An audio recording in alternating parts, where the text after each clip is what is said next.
Hey guys, it's Mrs. Kincaid, book 2 of Shadow House, and we are ready for chapter 34. All right, when we're done, go to Play-Doh Messenger, type in book 2, chapter 34, and you'll give me your answer. All right, here we go. I can't wait to find out. Is this Cyrus going to be good Cyrus, or is this going to be scary Cyrus? I don't know. Ah. Get behind me, Morocco shouted, and quickly. But Cyrus held up his arms and yelled out, "No, nobody move, not if you wish to live." The group froze, uncertain what to do. Poppy felt a strange pull in her stomach towards him, and she immediately wanted to slap herself for it. Here he was, blocking their path. Of course he'd never let them go. How could she have allowed herself to believe that he'd have a single ounce of goodness inside him? He was a liar, a monster. In one hand, Cyrus was holding an object that glinted in the starlight. Poppy recognized it.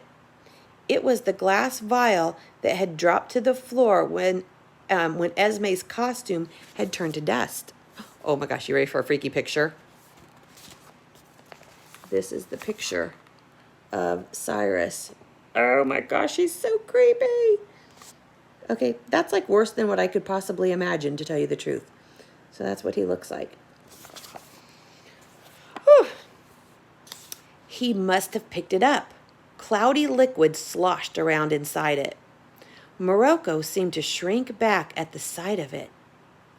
"What are you going to do with that?" she asked him. Cyrus moved his thumb, and the cork popped off the top of the vial. "Stop it," Morocco cried out. "Just leave us alone."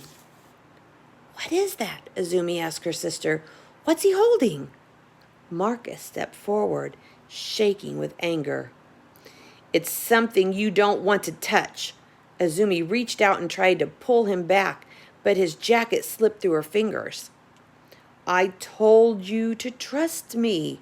Cyrus shook his head. "I wanted to help you, but you've ended up in the clutches of this thing." "Don't you call her that," Azumi shouted, jaw quivering. "She's my sister." "That is not your sister."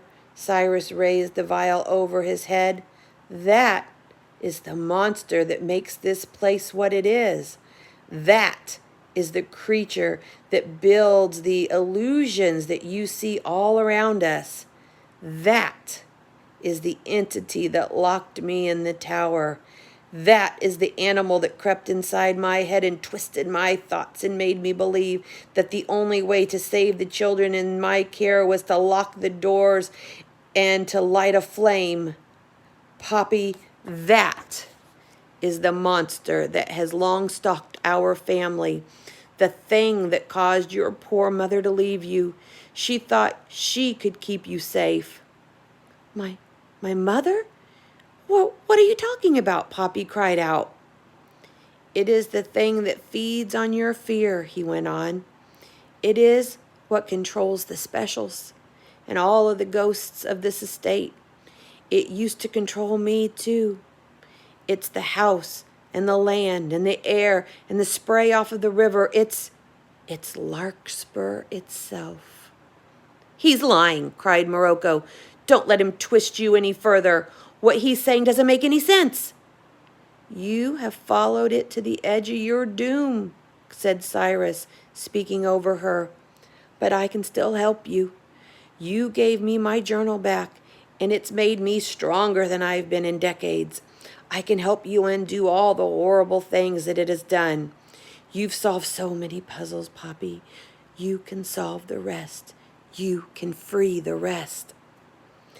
"No more puzzles?" cried Marcus, putting himself directly between Cyrus and Morocco, who was now backing slowly into the meadow with Azumi. There's something seriously wrong with you." No, there's not," said Cyrus, taking another step towards the group. "Not anymore. Now I can see. I can recognize the disguise of the beast. It is easy, actually. Azumi, Haven't you noticed its eyes? Since when did your sister have golden irises? The group turned to look. When Morocco blinked, her eyes glinted gold even in the dim light. She shook her head. Don't listen, she said, glancing at each of them. He'll turn you against one another. It's another trap. I am your path out of here. But what about her eyes, Azumi asked Poppy. Is Cyrus right? They're brown, answered Azumi, staring at Morocco, not wanting to believe. At least they used to be. You don't understand, said Morocco, speaking quickly. This isn't my real body, Azumi. It's my spirit. Things change afterwards. Now please stop listening to him. We've got to run. She turned and she tugged Azumi's arm, but Marcus stepped towards Cyrus, reaching into his pocket. No, I'm tired of games. I'm tired of trying to figure out who's on which side. And he held up his hand, clutching the other vial of larkspur poison inside the one that he and Esme had stolen from the tower. Before she went away, Esme told me not to trust anyone, not even ourselves. Marcus, said Cyrus, you don't know what you're doing. Marcus twisted the cork away and tossed it into the grass. Wait, said Poppy, what if Cyrus is right? But Marcus whipped the vial forward anyway, splashing the liquid into the old man's face. Oh, my heavens. Okay, go to Plato. Go to Messenger. Put in Book 2, Chapter 34. Who do you believe? Do you believe Cyrus? And that's Cyrus, Cyrus. Or do you believe Morocco? And Morocco is, how do you spell Morocco's name? Moriko. Who do you believe? Who's really trying to help them? Is Cyrus trying to help? Is Morocco trying to help? Or are neither of them trying to help? Are they both bad? Tell me what you think. And guys, I think we're on the last chapter. Hold on. We have 2 more chapters. Bye, guys.